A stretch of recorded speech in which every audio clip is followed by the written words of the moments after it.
ಗೀತಾ ಮಹಾತ್ಮೆ. ಅಥ ಚೈನಂ ನಿತ್ಯಜಾತಂ ನಿತ್ಯಂ ವಾ ಮನ್ಯಸೇ ಮೃತಂ ತಥಾಪಿ ತ್ವಂ ಮಹಾಬಾಹೋ ನೈವಂ ಶೋಚಿತುಮರ್ಹಸಿ.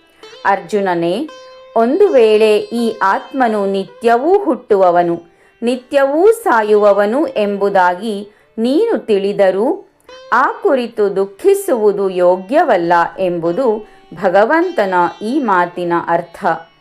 ಪ್ರತಿಯೊಬ್ಬ ಮನುಷ್ಯನೂ ಹುಟ್ಟುತ್ತಾನೆ. ಹುಟ್ಟಿದವನು ಒಂದಿಲ್ಲೊಂದು ದಿನ ಸಾಯುತ್ತಾನೆ. ಹಾಗಿರುವಾಗ ಈ ದುಃಖ ಏಕೆ? ನಾವು ಎಷ್ಟೇ ಅತ್ತರೂ ಮರಣವನ್ನು ತಪ್ಪಿಸಲು ಸಾಧ್ಯವಿಲ್ಲ. ದೇವರೇ, ನನ್ನನ್ನು ಸಾಯಿಸಬೇಡ ಎಂದು ನಾವು ಕೇಳಿಕೊಳ್ಳಬಹುದು. ಆದರೂ ಪ್ರತಿ ಕ್ಷಣಕ್ಕೂ ಸಾವು ಹತ್ತಿರ ಬಂದೇ ಬರುತ್ತದೆ ಎನ್ನುವುದು ವಾಸ್ತವ ಸಂಗತಿ. ಇದನ್ನು ಯಾರೂ ಸಹ ಅಲ್ಲಗಳೆಯುವಂತಿಲ್ಲ.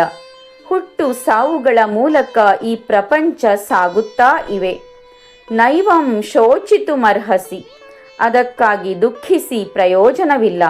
ಹುಟ್ಟಿದವನಿಗೆ ಸಾವು ನಿಶ್ಚಿತ ಎಂಬುದನ್ನು ಅರ್ಥ ಮಾಡಿಕೊಳ್ಳುವುದು ಸುಲಭ.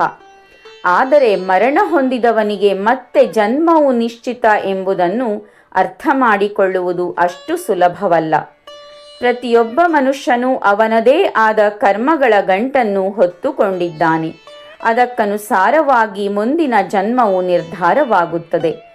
ಈ ಅರ್ಥದಲ್ಲಿ ಮರಣವನ್ನು ಹೊಂದಿದವನಿಗೆ ಜನ್ಮವೆಂಬುದು ನಿಶ್ಚಿತ ಎಂಬ ಮಾತು ಬಂದಿದೆ.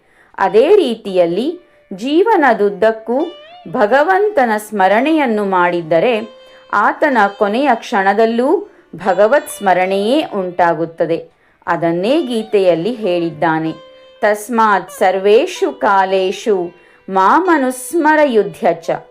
ಅಂತ್ಯಕಾಲದಲ್ಲಿ ಯಾವುದನ್ನು ಸ್ಮರಿಸುತ್ತಾರೋ ಅದನ್ನೇ ಹೊಂದುತ್ತಾರಾದ್ದರಿಂದ ಸಮಗ್ರ ಜೀವನದಲ್ಲಿ ನನ್ನನ್ನು ಸ್ಮರಿಸುತ್ತಾ ನಿನ್ನ ಕರ್ಮವನ್ನು ಮಾಡು. ಆಗ ಜೀವಿತದ ಕೊನೆಯ ಕ್ಷಣದಲ್ಲೂ ನನ್ನ ಸ್ಮರಣೆಯೇ ಬರುತ್ತದೆ ಎಂದು ಶ್ರೀಕೃಷ್ಣನು ಇಲ್ಲಿ ಹೇಳುತ್ತಾನೆ. ಹರಿ ಓಂ.